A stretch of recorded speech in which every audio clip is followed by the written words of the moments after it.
What's up, everybody? I wanted to come on today and be a little bit more vulnerable with you guys and discuss for the next couple minutes some of the biggest mistakes that I made in 2023. I think this video is going to be relatable to a lot of people, and I want to just get down nitty gritty, 4 or 5 points among many, right? Because there'll be more, but that I think were probably the most relevant. And reflecting back now, some of the biggest mistakes that I made.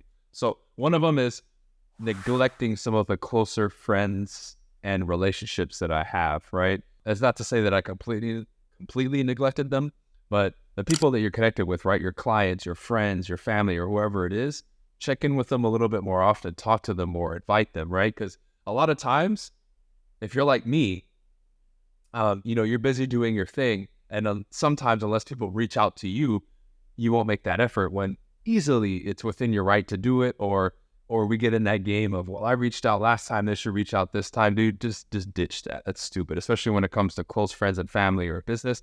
Reach out first. Offer, hey, man, I'm going tomorrow or this week to eat lunch at this place, man. Let's catch up. Let's talk. Or, hey, when are you available to chat for 5 minutes on the phone? And pick up the phone and call them, right? These little things add up. And again, especially if you're a student of communication like myself, you understand that you're going to have to reach out. You have to originate these communications, and you need to put your best foot forward. And I think a lot of times we get caught up in these mind games or too busy doing our own stuff to stop for a second and say, hey, let me reach out to this person and that person and talk to them, right? It could be a message on Instagram. Hey, man, just checking in. I love to see you killing it, right? It could be a message on your phone. It could be a phone call. It could be asking them to meet up for a lunch, or to go out on a Thursday, Friday, or Saturday night, or whatever it is, just to hang out again, talk more, catch up, talk business, whatever it is, right? So one thing I'm doing now is I'm inviting people to my podcast, some of my friends, right? And I'm incorporating them more into what I do, because I need to make sure that I don't make that same mistake again. I'm sure many of you can relate, but those close friends, family, friendships, relationships, whatever it is, make sure you're not putting them on the back burner, put them at the forefront. And make sure you do that, because moving forward, especially with the introduction of more technology and AI, those relationships are going to be key for you guys to thrive on a personal level, but also on the business level. That's definitely kind of a mistake that I made last year, where I definitely could have done a much better job, right? What else did I write down here? Number 2 is network building.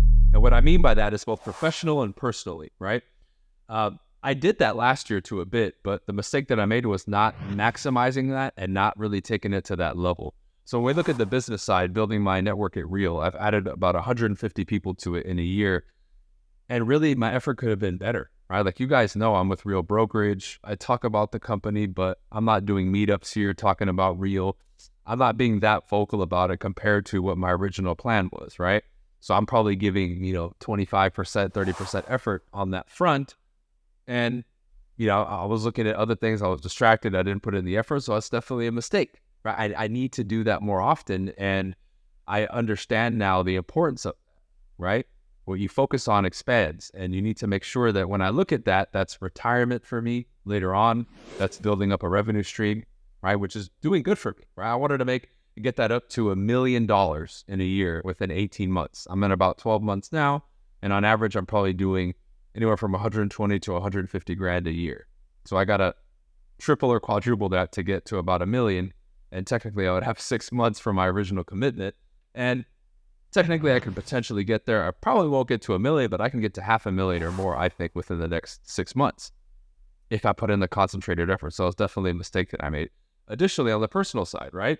This year, I started what's called the Miami Business Connection, which is a networking event that I started here in South Florida, because I realized last year, man, I could have really used 2023 more to connect with people in and outside of my profession on a professional level. And I really didn't push that or really take advantage of that. Like, I have an office space that I'm shooting this in right now. We're in the corner right now in my little podcast area shooting this. And I have a space in front of me here where I host these meetings, and I can fit easily 40, 50 people here, no problem. And I take advantage of that as much last year. I was sticking too much. I got the other office, which we'll talk about later, but just didn't focus on it and didn't do it enough. So that's definitely a mistake that I made. And that's the second one, right? What else do we got here? Another one, spreading myself too thin at times. Trying to focus on 4 or 5 projects instead of the 1 or 2 most important at hand. And I think at every level, the bottom, middle, and top, if we're going to, sort our lives and businesses in that kind of format, I did spread myself a little bit too thin. Expansion here, expansion there, put money here, put attention here. It's too much. So like, I remember when I was a brand new real estate agent, my focus was lead generating and building my business. That was the one focus, and I got really good at it, right? And now that I've grown, right, whether I was at that level or another level, spreading yourself too thin, meaning instead of focusing on that one or maybe two things, you're focusing on 4 or 5, becomes a problem. And we don't realize that, right? We don't realize that. So like for this year, the focus is building my network and my company / Team BC at Real, for sure. My online and coaching business, which I'm like wholeheartedly focused on, right?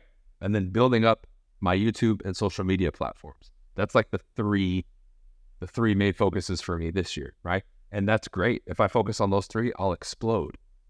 What I did last year as a mistake is I had 5, 6, 7, 8, 9, 10 focuses instead of just those 3, and that becomes a problem. So take a look into your situation right now and say, what's the 1 or 2 things I really need to focus on, right? And that was definitely a mistake that I made last year that cost me time, money, resources, and definitely maybe a little emotional at times, right? Cool. Another one, greedy. Got a little greedy last year, right? With all the stuff that I do with the team and the online stuff and my businesses, you're making good money. You know, sometimes you get bit by the bug and you want to make more money. So some things are done, looking back now, too quickly and not with enough depth and thought behind it, right? And I saw a shift near the end of last year going into this year where now all that stuff is turning around. But definitely last year I got a bit too greedy with some of this stuff. And, you know, no one's immune from that, right? I won't say that it happened a lot for a long time or to a really deep extent, but I had moments of being too greedy and doing something a little bit too quick just to make more money. I'm glad that's not permeated through my business, and I'm glad it was just a quick little moment thing.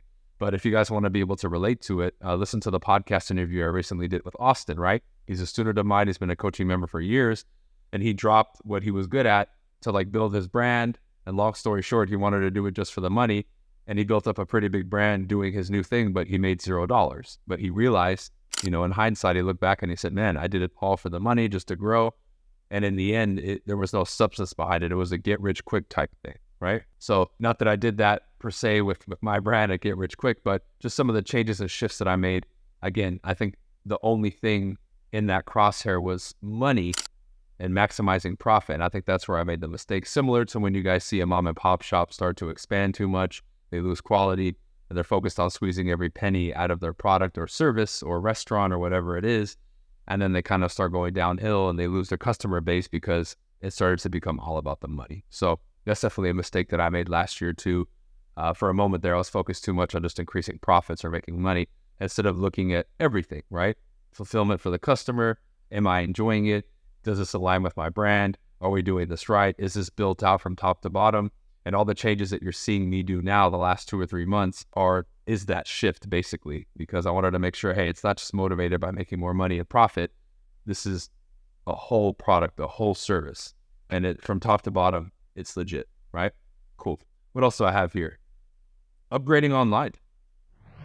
I didn't do that enough last year, right? Getting the better, like you guys see me all excited now. I'm upgrading in my new place, my new home, the podcast studio, and now I have my assistant doing a lot of stuff and cleaning things up and really just upgrading online. Upgrading in general, right? But upgrading online, making my brand more sexy, right? Getting it more up to date, putting all the new stuff in and the AI and the fancy stuff and the lights and the musics and the sounds and the better edits and all that. Really just upgrading that to the maximum because that's how I am as a person. Why not have that representative online too? Because now I have the capacity to do it, right?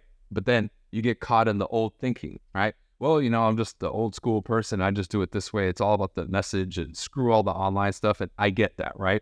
Because the quality is supposed to be there. But when I neglect upgrading online from the images to the background to the backdrops and all that stuff, it's just not congruent with me because I push on all fronts. So that's a mistake that I made last year that this year, you're going to see change very quickly. Like the live streams that I do on YouTube now, right? Once I have this new studio set up, you'll see the difference in quality, my friends. The messaging and the content is always going to be great, but now everything else is going to upgrade too, and I'm excited for that because that's definitely a big mistake that I made last year that I could have definitely improved upon sooner. And here's the last one, right? Even though I didn't write this down, here's the last one. I didn't pivot quick enough when I got censored. When I got censored, I probably should have just dropped my original YouTube channel right then and there, like back in 2020, made the new one, and just plugged away and sent people to the new one, right? I held on too long. I let my ego get in the way and to fight the fight and oh, this is wrong. This is wrong. But in the end, no one comes to save you and you need to pivot, right? Even if something like that unjustly happens to you, you need to make the adjustment and move immediately. Not dwell on it, not sit there on a sinking ship, right? Because they pulled the plug on my Instagram, they deleted my Facebook, and I should have created all new accounts back then and just started fresh, but I didn't do it. And that's definitely something you've seen me do the last couple months. I made the new YouTube channel, which is this one. We're creating a new Instagram as well, and I've done a lot. I created a new Facebook, so we're back, and now I'm starting to really see it build some sort of momentum. But in hindsight, I probably should have done it way before last year. Thinking back on it now, that was like 3 or 4 years wasted where I could have just completely built up my platforms all over again and probably surpassed the numbers that I had previously instead of waiting until recently, right? Cool. So that's it, guys. If you want to comment below and maybe let us know about some of the mistakes that you made last year as well.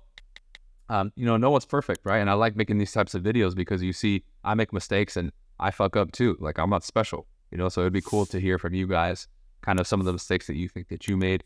And we'll take it from there. I might make another video like this and things along these lines because it's important that people see both sides of the successes, but also what we do wrong, okay? If you guys want to check out all the courses and coaching I have, it's all in the description below at bryancasellacoaching.com. Online consultations, all that fun stuff, all right? We'll see you on the next episode. Peace.